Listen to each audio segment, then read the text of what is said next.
The fuck? Why is the road closed? Okay, that's weird. Alright, so let's get finger licking into this, let's do this one. Julian shit. Let's get this out of the way. On a spring day 10 years ago, a 41-year-old Australian man named Julian Assange dressed up as a motorcycle delivery man. He dyed his hair, put colored contacts in his eyes. Wait. He dyed his hair Oh, named Julian. On a spring day 10 years ago, a 41-year-old 10 years ago. Alright, so now you guys gotta make me do some math instead of just telling me the actual date. So he posted this 2012. Australian man named Julian Assange dressed up as a motorcycle delivery man. He dyed his hair, put colored contacts. Alright, from what I know about this case or whatever, this is already looking like bad news, bro. You're putting contacts in your eyes to hide your eye and your retinal scan. You're fucking, you know, dressing up in a disguise and shit. What's going on here, man? And even put a rock in his shoe so that he would walk differently than normal. He was sure he was being followed by dark government forces that were attempting to capture him and send him to the United States to be locked up. He showed up here to the Put rocks in his shoes. London. Once inside this Bro, if you have to put rocks in your shoes to walk differently, so people don't know that it's you, I don't know what type of hood bugger shit you're into, but it's already bad, dude. It's already bad. He wouldn't be on British soil anymore. No one could barge in here and grab him. He'd be safe. It's called political asylum. Political asylum. Oh, and by the way, this isn't actual footage of Julian Assange in 2012. Action? You're great. This is an actor. We did a reenactment of this whole thing. An actor. I'm not gonna lie, that's why I always found videos like this. That's why I always go, like, whenever I want to learn about something, I go out of my way to find videos like Johnny's, because people like him, I like that shit, where they actually take the time to, like, hire, you know, people or actors to, like, reenact the shit so you can, you know, put yourself there and, you know, see what more or less happened. Not see, but, you know, get a feeling of what more or less did happen. And after entering the Ecuadorian embassy, because, you know, some people aren't necessarily complete visual learners. You know, sometimes you gotta see what you know, like, sometimes you gotta do it or see what it's like to be done. He wouldn't leave it for 7 Being told, like, you know, isn't enough. Auditory, I meant auditory learners. I've been looking at a lot of this. I've actually started hanging up the documents over here because they've been taking up too much space. I want to tell you the story of Julian Assange. This guy's a traitor. I love WikiLeaks. This is a blow to transparency and a blow to a free press. What this story is like an expression of a new kind of power. The power of secrets, of information. An anti-war online organization attacking U.S. policy in Afghanistan. And the reason I'm calling what Julian Assange does power is because the U.S. is trying to lock him up for 175 years. Yeah, like, let's be real, dude. If Big Brother is trying to lock you up for more than 100 years, honestly, if you're pushing 99 years, bro, and Big Brother's actually actively trying to lock you up for 99 years and more, you've done fucked up, Aaron. You done fucked it up. You did something, dude. Like, I'm sorry, dude, but, you know, no innocent man is gonna fucking, you know. Like, look at JFK. Look at fucking Martin Luther King Jr., bro. Like, these were actual both innocent men that, you know, had purity in their hearts, I guess you could say. More or less Martin Luther King. And they didn't do him like that, dude. They didn't just try to silence him and lock him out. They just killed the guys. That's how you know this guy is in some dangerous waters, because they didn't just kill him. Big Brother wants you gone, they'll just kill you. And if I mysteriously go missing after this video, Chad, or kill myself, no, I didn't. What he did. It's all here in this indictment. The most powerful country in the world feels... I'm literally a fucking kid who just stays in his fucking room watching YouTube videos all day. And I'm definitely not, I'm fucking stressed out, but I'm not sad or anything. So if I go missing or unalive myself, no, I did not. And what he's done. I want to take you through Julian Assange's story and then to I did not remove that myself the from the United planet. States is trying to lock him up for the rest of his life. And I want to persuade you that no matter what you think of Julian Assange and his conduct and his ethics and his mission, this case should not be ignored. Illegally shoot somebody. Get Assange to Sweden and hang on to him. Trading horse 1-8, 6 individuals with AK-47s. You never know what the outcome is, but the truth is always the best place to start. Come on, fire. Yeah, like I know I already prejudged, but if this guy really is all about the truth and that's what he's being condemned for, then, you know, I'll eat my words. Because the truth really is, you know, the best place to start. So I you know, we'll see. We'll see if we can change my opinion. Okay, wait, before we dive into this video, I want to thank today's sponsor because the sponsors are the people who make these videos possible. They allow me to do this as my job. Thank you, NordVPN, for sponsoring today's video. If you don't know what a VPN is, it's kind of just like an all-around protective tool that you don't actually see or interact with very much. It works in the background. A VPN allows you to connect to the internet, but via a different country, so that you can Okay, all right. protect. But this part is go see if it's reading. Okay, let's get up to speed really quickly on who this guy even is and how he ended up trapped in an embassy in London. Julian Assange is an Australian hacker who spent most of his life breaking into computers and getting his hands on information that he wasn't supposed to see, but that he believed the world should see. When he was 35, he built a website where whistleblowers of all kinds could upload sensitive information that he, Julian Assange, on his new website would publish. And the upside Okay, I'm already starting to see the problem with this guy. Yes, sharing information and making it public is most of the times a good thing. But in a lot of situations, you know, it could also be a very damning thing. Or a very dangerous thing.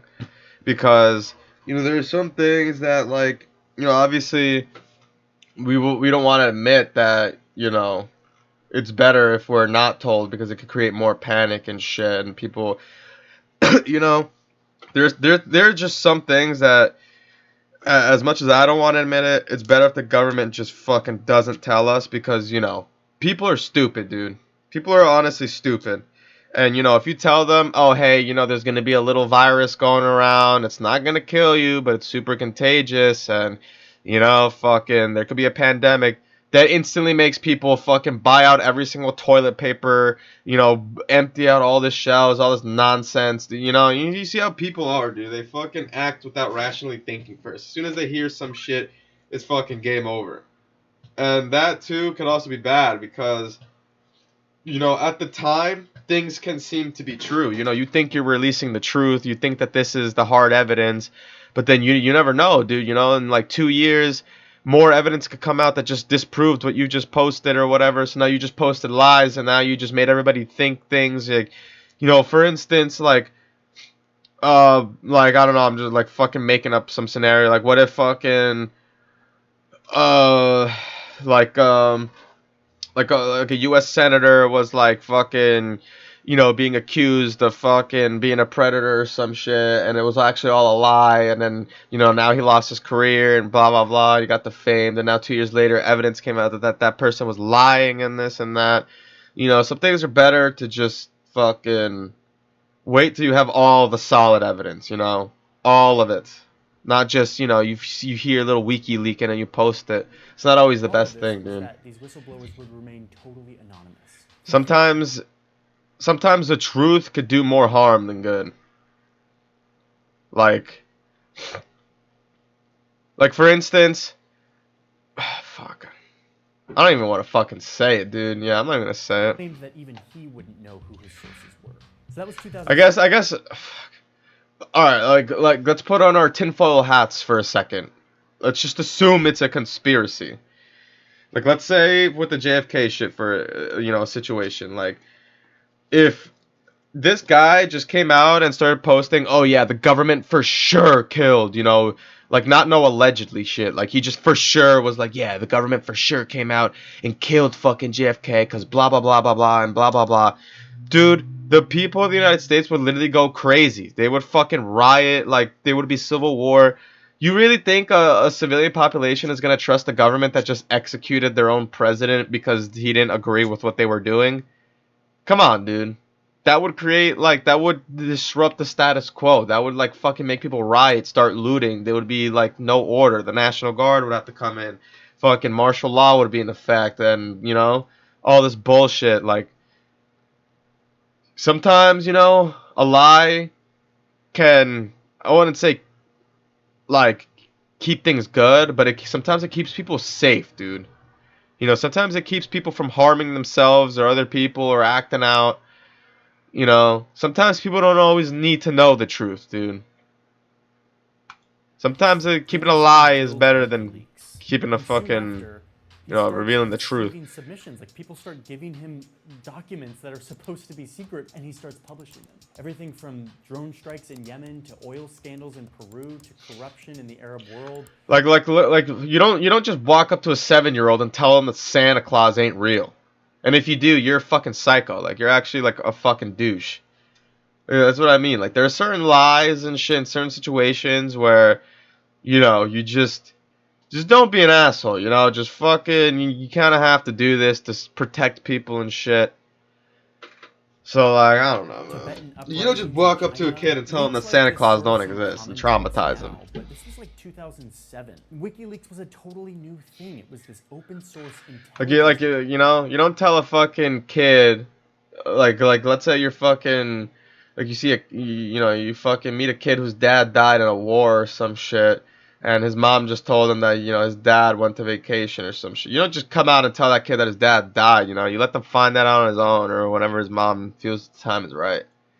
Website, acting in the name of no government, with no location, but with this very idealistic vision of making the world's information totally transparent, exposing corruption, exposing government secrets. Understand how far you can push government into doing something that is just by exposing injustice. That's actually funny because they talk about that in as stupid as it sounds, they actually talk about this in Batman, the new Batman movie that just came out. Corruption and the entire system being corrupt. But WikiLeaks wasn't really noticed until 2010, when something happened that would change everything. In Iraq, there was a 22-year-old American intelligence analyst named Chelsea Manning. Horrified by what she was seeing, she decided to download hundreds of thousands of classified documents from military computers and upload them directly to WikiLeaks. Of course, our top story this morning, the White House blasting the release of over 90,000 U.S. military records. It was the biggest leak in history. And this is the stuff we've been looking through over the past few weeks. Hundreds of thousands of classified documents containing never-before-seen details on how the U.S. conducts its war, its diplomacy, its intelligence. I mean, let me show you some of this stuff. Now, let me just do a quick disclaimer here. Going through these leaks, there is a lot of like horrific stuff, like stuff I just don't even want to talk about here. I'll go over it kind of in vague terms and let you go read the rest. But war is horrible, and what these documents reveal is like a detailed version of that. My fellow citizens, at this hour, American and coalition forces are in the early stages of military operations to disarm Iraq, to free its people, and to defend the world from grave danger. In these leaks, we learn about secret raids. We read about scenes of U.S. military people executing Iraqi families. We also get a lot of data. The U.S. military claimed that it wasn't keeping track of deaths in Iraq, but these leaks showed that they actually were, and that the number of casualties, including civilian deaths, was actually way higher than anyone thought before.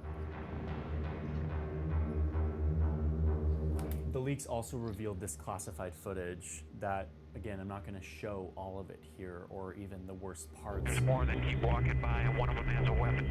Sullivan, call that White 6. That's a weapon. It shows a U.S. helicopter firing on a group of Iraqis who they thought were insurgents, but was really just a family, including children, walking with two Reuters journalists. Hotel 26 is Crazy Horse 18. They were carrying cameras, not guns. Request permission to engage. Come on, let us shoot. Come on, let us shoot. You see them open fire on these the people. fuck? You are free to engage over. What's the baseline? Let me know when you get it. Or shoot. Light them all up. Come on, fire. Hey, Roger. Oh yeah, look at those dead bastards. Nice. Oh, it's their fault for bringing their kids to a battle. That's right.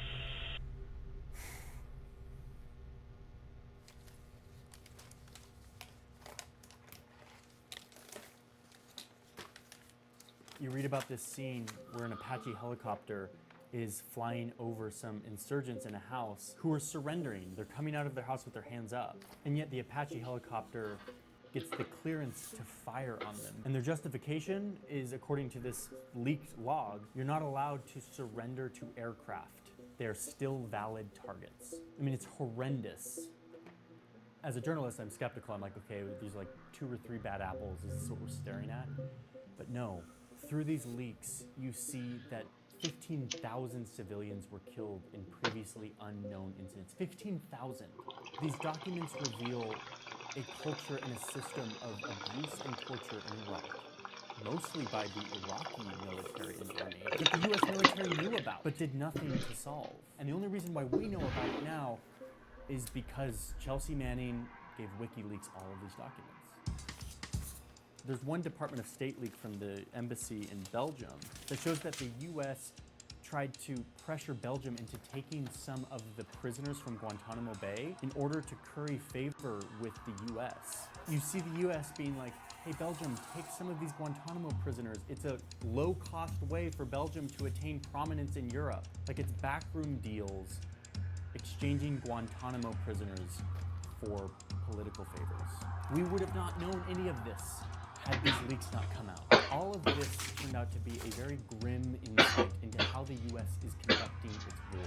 And unsurprisingly, after these giant leaks came out in 2010 and 2011 on WikiLeaks, the Pentagon was furious. This was dumped on us like it was dumped on you all Sunday night. It's the role of good journalism to take on powerful abuses. And when powerful abuses are taken on, there is always a back reaction. Julian Assange's website had gone from being a small hacker website with some leaks to something that now had worldwide attention. This isn't a wiki leak. This is a wiki torrent. These documents have generated a mix of reactions from horrified to appalled. And Assange himself became the public face for this. And it became really polarizing. Honestly, there is one thing I want to say about that. I hate this whole fucking thing how, like, whenever shit like this comes out to light, people are, like, shocked. Like, bro, every country does this. There's probably only about, like, 2 or 3 countries that I could probably think of that wouldn't or hasn't done some shit like this. Probably has. And that would be, obviously, the 3 happiest countries in the world. Fucking Denmark, Finland, and Sweden or whatever. But even they have probably done some shit. Like, bro, I don't see nobody talking about North Korea and how they kidnap fucking Japanese citizens and shit. And, like, honestly, people from all around the world. And bring them back to North Korea and brainwash them and shit. And, like, bro, like, come on, dude. There's much more worse shit than that going on. The role that Julian Assange played in exposing uncomfortable truths is something that he should be very proud of. WikiLeaks is no different from the New York Times. He just believes in justice, believes in honesty, believes in exposing governments. Or he was reproached and condemned as a villain who was set on damaging the U.S. security interest and putting people in danger in the process. I hope he rots in hell, starting with that. This guy's a traitor, a treasonist, and he has broken every law of the United States. illegally shoot the son of a. But regardless of what the public thought about him, the reality is the US government now felt like they were at war with Julian Assange and WikiLeaks. The United States strongly condemns the illegal disclosure of classified information. There have been examples in history. Yeah, because now look at what he did, dude. Like, honestly, fuck this guy. Because now look at what he did. He basically put, like, a target on the United States. And it's not, I'm not saying that we're not to blame either, but, you know, we did definitely do some fucked up shit. But if you fucking go back a couple of minutes to what he said before, like, right here or some shit, he literally says how most of the people who were doing the harm were, like, the fucking Iraqis or whoever the fuck we were at war with at that time, or whoever we were helping. Like their own people were the ones harming their own people. So like, what the fuck? Why isn't nobody talking about that? Why isn't nobody saying fucking that shit? It's just, oh yeah, like, bro, what the fuck? Conduct has been made public in the name of exposing wrongdoings. Like, if you're gonna leak shit, leak everything, dude. Don't just fucking leak shit that makes it like, you know, like you have like an agenda, because then that does more harm than good. This is not. Like, if you're gonna be a leaker, then leak every nation's fucking, you know. Go leak Russia shit too, and fucking North Korea, and China, and Japan, and everything. Don't just fucking, like, what? Like, would you expect fucking you're only gonna do WikiLeaks on the United States and fucking you ain't gonna get hated for it? Like, what the fuck? Avoid being sent to the Like, who even are you, bro? Like, go do that shit to your own country. Julian Assange went to the Ecuadorian embassy in London. Okay, so after this huge leak, it's now like 2012. Assange is living in London, and he's actually facing the possibility of being sent to Sweden to face an investigation into sexual misconduct allegations. And even though this Sweden investigation of course has nothing to do with the big leaking thing that he had done, Assange was convinced that the UK and Sweden were working with the US to try to get Assange back onto US soil to face trial. So instead of go and participate in the investigation, he fled to seek political asylum inside the walls of this embassy. Of course he did. An embassy is kind of like a little enclave within a country. Like, this is a little slice of Ecuador within London. So the UK couldn't do anything. They couldn't go storm into an embassy. So instead, they just positioned a ton of police outside of the embassy. And this is the moment, this spectacle of all these police sitting outside of the embassy, where you realize that this is a huge deal. On paper, this was actually a really small deal. The US wanted to arrest Assange, to send him to Sweden, to face this sexual misconduct investigation. But all of this shows us that this is not about a small investigation in Sweden. The US wanted Assange to punish him for what he did. And the UK, it was looking like, was ready to help them. So while Wait. Fuck Hassan, dude. I don't care about Hassan. What happened to the fucking Chelsea guy or whatever? What the fuck happened with this leaker guy? Fuck that guy. And the US would have to wait him out, building their case.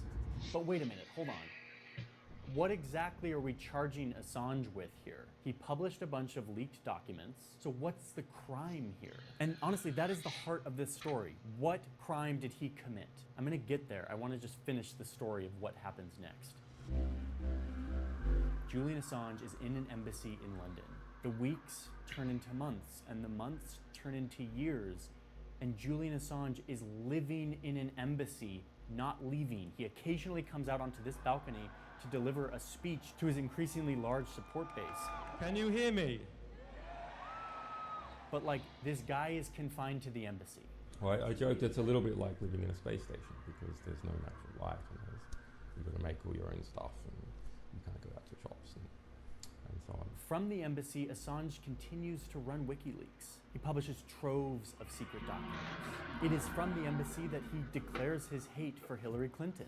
The American liberal press, in falling over themselves to defend Hillary Clinton, are erecting a demon that is going to put nooses around everyone's neck. And it is here that he orchestrates a plan to damage her campaign. There's nothing wrong about that. Publishing emails that were stolen from the Democratic Party and from Clinton's campaign chair, John Podesta. WikiLeaks posted these emails in daily batches throughout October 2016, a month before the election. Soon, mounting evidence showed that WikiLeaks got these emails, potentially unknowingly, from a Russian government agent who, like Assange, was trying to damage the Clinton campaign. The leaked emails helped the Trump campaign, and quickly made Assange an enemy of American. This is what I mean, dude. Why are we just glossing over the fact that a Russian spy is infiltrating our electoral campaign? Look, we're just not gonna talk about that. We're just not even gonna fucking, like, what in the,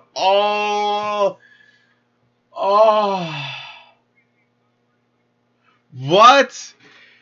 We're just gonna gloss over the fact that some Russian agent spy is fucking with our democracy, dude. So we're just like, what, dude? So it's just fucking, we're not even gonna, nobody's even gonna, what? Okay, all right. Support Assange and WikiLeaks because they were keeping the government and the military accountable. But now they hated him. WikiLeaks, I love WikiLeaks. So now it's 2017 and Trump is president. This WikiLeaks is unbelievable. Assange is still in the embassy. And from the embassy, Assange and WikiLeaks drop another huge leak, this time of CIA documents. It revealed the playbook of the CIA's cyber warfare strategy. Releasing all of these documents had one major result, making all of the CIA's tools completely worthless. Trump, who had praised WikiLeaks for helping him get elected, now hated WikiLeaks. I know nothing about WikiLeaks. It's not my thing. WikiLeaks It's walks not my like a thing. hostile intelligence service and talks like a hostile intelligence service. So by 2019, Julian Assange is still in the embassy. And now he's pissed off everyone for one reason or another. It's at this time that the Trump administration starts to really get serious about how do we get this guy and how do we punish him severely for what he's done. They start upping the ante on their case against Julian Assange. But Assange starts to get really restless in the embassy. I mean, can you blame him? It's been like 7 years. He starts to mistrust his hosts. And in turn, his hosts, the Ecuadorian diplomats, are getting kind of tired of him. His poor hygiene, his habit of playing football in the hallways. Meanwhile, Ecuador's new president is less sympathetic to WikiLeaks because he was actually the subject of some embarrassing leaks himself. He actually called Assange a miserable hacker whose only goal is to destabilize governments. And so why the fuck did they just kick him out? I was gonna say, get the fuck out. Police were seemingly invited into this very small embassy. 7 years after he had walked into this building, Assange finally left. He was immediately arrested. Again, on paper, the UK government wanted him because of this sexual investigation in Sweden from 2012. That investigation had been dropped, and yet the UK kept him in jail because the US had formally requested Assange to be extradited, which basically means one country asks another country to detain and send a criminal back to their country to face charges. The UK would hear and assess the US's request. Finally. Assange would sit in the Belmarsh prison. Like, this guy's actually a clown, dude. I hate guys like this that just think that they're untouchable, dude. Nobody gives a fuck that you're running WikiLeaks, dude. Do you really think it's a good idea to fucking, bro, what kind of incompetent baboon would start leaking information about the very country that he's using the embassy for? You fucking moron. What do you think was gonna happen? He deserves that shit, honestly. He's been examined the by fuck? doctors and by the UN Man literally didn't just bite the hand that feeds. He fucking chopped off the whole hand and was like, oh, hey, look, dude, this guy's bleeding. What the fuck? And they've basically concluded that Assange has experienced severe psychological trauma because of his isolation in the embassy and now in jail, including extreme stress, chronic anxiety, intense psychological trauma. Whose fault is that, though? It's his. Disagreed with this, but the UN has said that he has been subject to psychological torture and other cruel, inhumane, or degrading treatment of punishment. They also claim that he's been medically neglected. Many are calling this retaliation, punishing Assange, not legally, but through these really inhumane ways of not giving him medical treatment, isolating him in ways that aren't warranted. And now is the moment where we need to remind ourselves why this man is in jail. Not because he's been charged with a crime, but because he published hundreds of thousands of classified documents that an Army intel analyst, Chelsea Manning, gave to him. And the US wants to punish him. So he's rotting in a jail. Yeah, what happened to Chelsea, dude? What the fuck? On whether or not he's going to get sent back to the US to face these charges. And to me, this gets to the most important part of this story. Because what happens next affects not just Julian Assange and his story, but it could set a precedent for all of us. Those of us who do journalism and those of us who rely on journalism to teach us about the world. What I want to do next is I want to dive into this stuff. I want to walk you through these two documents, which are basically the US's case against Julian Assange, as laid out by the Trump administration in 2018. It's daunting, it's a lot of stuff, it's a lot of legal jargon, but I've been through it all, and I want to explain why this matters. Okay, let's do this. Oh shit, there we go. Okay. So, lay it on me. Explain the legal case against Julian Assange and what that means for journalism. What does it mean, Bobby? What does it mean for the Bugle?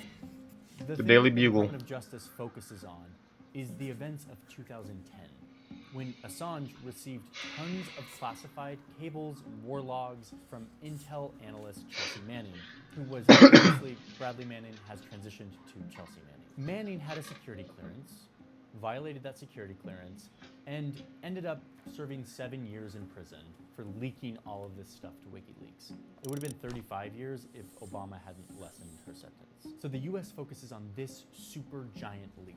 They start out by reminding us just how many documents were leaked. If you add this up, it's like over 700,000 classified documents were leaked to the world. And why isn't this They guy go in into jail? The actual crimes, what they see as the crimes. There's 18 counts, basically 18 instances where they allege he broke the law. In total, this would be a sentence of 175 years in prison. Luckily, we don't have to go through all 18 counts to understand them because they fit pretty nicely into 3 main buckets: hacking, aiding, and publishing. First, let's go into hacking, the first bucket. It's about assisting the hacking. This first allegation is the least scary for Julian Assange. It basically says that Assange worked with Manning to crack a password on a government computer so that Manning could grab documents without being detected. Incidentally, it didn't work. They didn't crack the password, but the indictment alleges that he tried, and therefore it is considered a conspiracy to commit computer fraud, which is a violation of this 80s era law called the Computer Fraud Abuse Act. It has a max sentence The of Computer 5 Fraud years, Abuse which for Act. Julian Assange is not that big of a deal, given that he spent 7 years in the Ecuadorian embassy evading the charges. Okay, so that's the first one, the least severe.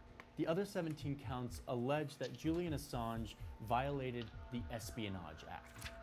He has to answer for what he has done. Wait, what? The Espionage Act? Hold on.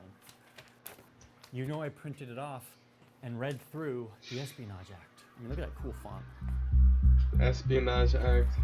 The Espionage Act is really intense. It was passed in 1917 when we were fighting World War I. I'm going to read some of it here. Whoever, for the purpose of obtaining information respecting the States or to the advantage of any foreign nation, or otherwise obtains information concealing any vessel, navy yard, submarine base, fueling station, dockyard, canal, railroad, arsenal, factory, mine. Holy smokes, I could keep going. This law was meant to punish people who were government employees or members of the military who had government secrets and went and gave them to another nation that then hurt the United States. Basically spies, espionage, that's what it's about, espionage.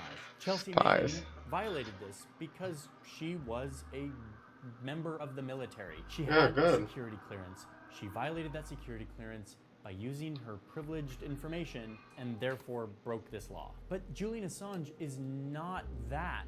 He has never worked for the US government. He's never had a security clearance. He's an Australian hacker and activist. It is very, very rare that the Espionage Act is used against somebody who is not a government employee, who does not have a security clearance. So what is going on here? How is the US trying to use the Espionage Act? Dude, what? What do you mean? It's 700 files of classified documents, or what?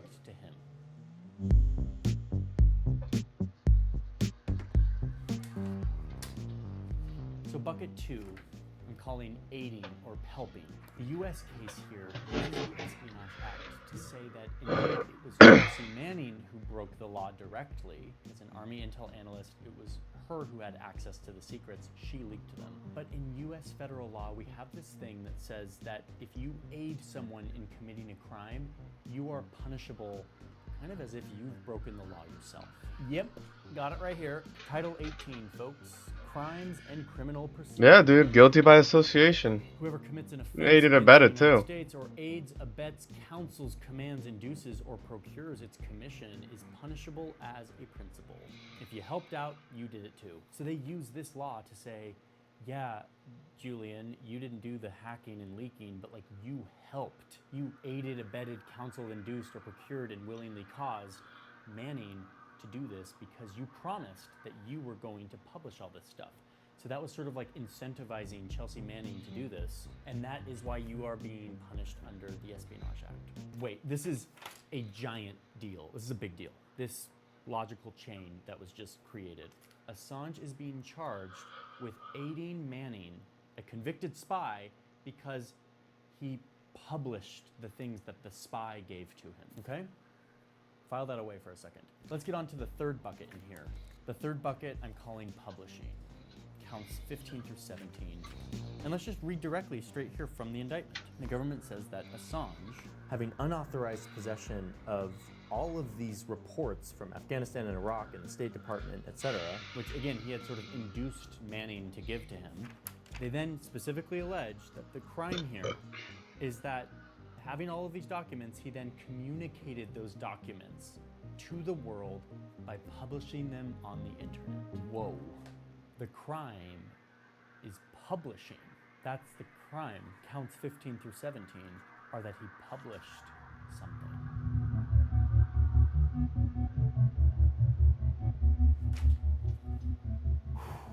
Okay, we're done with the legal talk here. Let's talk about what this means. Back to our three buckets here. The first one is the least scary to me. Did Assange try to help Manning hack a password so that he could remain anonymous? Maybe. The facts aren't super robust here, but whatever. If there is evidence for that and he gets convicted, that's 5 years in prison. Okay. It's these other two buckets that use the Espionage Act that say that Assange was aiding Manning because he promised to publish the documents. And then he went further and committed 3 more crimes by actually publishing them to all the world on the internet. Let me explain something about journalism really quick. New York Times article about Iran, doesn't matter, whatever. When you read the international section or the politics section of any big newspaper, you will see quotes from officials inside the government or diplomats or whatever who request to remain anonymous, quote, because of the sensitivity of the subject. What this means is some government official talked to the reporter at the New York Times and said, hey, I kind of want to remain anonymous because I'm not really supposed to be talking to you about this, but I think the information that I'm giving you is for the public interest, and so I'm going to do it anyway. Please don't reveal my name. And the New York Times is like, okay, cool, and they publish it. That happens every single day, all of the time. That is one of the most important aspects of journalism, is that a journalist can have a source who feels protected because they can remain anonymous, even if they talk about sensitive or classified information. Why? Because in our society, we value the flow of important information for the public, even if the government has deemed it to be classified. So, according to the indictment from the Department of Justice, any New York Times article that is quoting a government official who's talking about classified information, if the New York Times publishes that, espionage. I mean, that's what they're saying here. In fact, tons of the leaks that WikiLeaks published in 2010 and 2011 were also published by Der Spiegel or the New York Times or the Guardian. Oh wait, but Julian Assange isn't a journalist. He's not like the New York Times reporter. Those are like technically legitimate journalists. No. Journalist is not a legally defined status. Journalists don't enjoy some upgraded version of free speech. All journalism takes place within the free speech laws that all of us enjoy. Oh, and I don't really need to say this, but those laws, those protections are really, really important.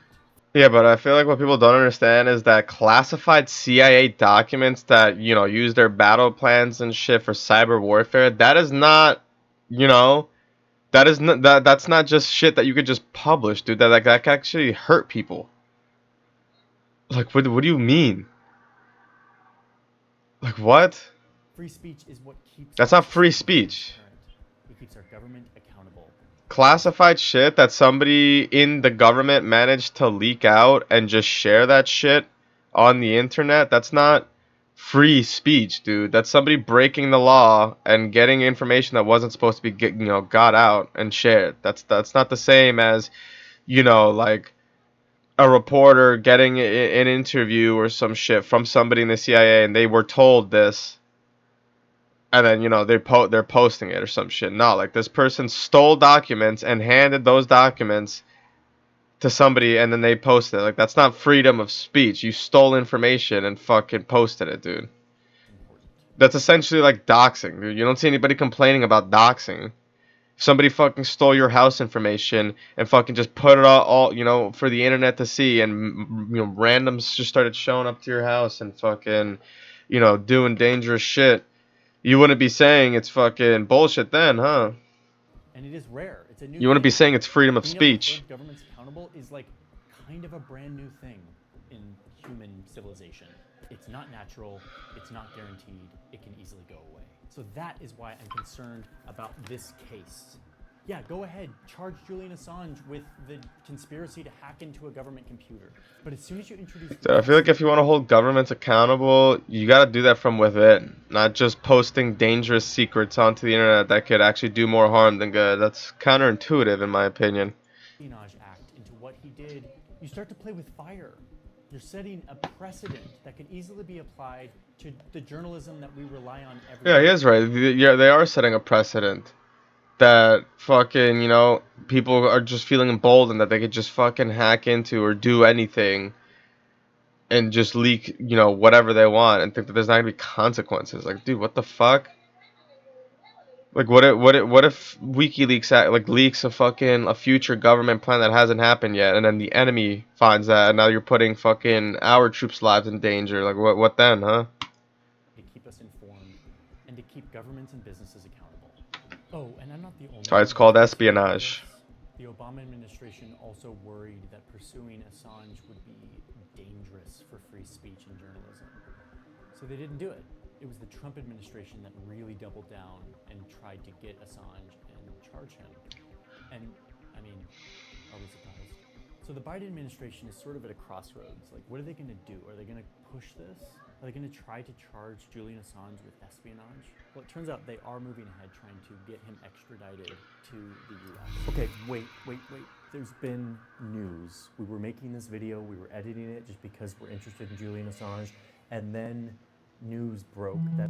Oh, really? Tonight on whether WikiLeaks founder Julian Assange should be extradited to the United States. Where a judge basically said that it's totally legal that Assange be sent to the US to face trial. Where a judge approved the extradition earlier today. Meaning he's one step closer to being extradited. Now, he will probably appeal this, it'll probably go to the High Court in the UK, but he's one step closer. How long could this drag out? Some time. Maybe not so much time. My whole purpose in making this video was not to defend Julian Assange as a person, or even WikiLeaks as an organization. That's not the point. You can make up your mind on that.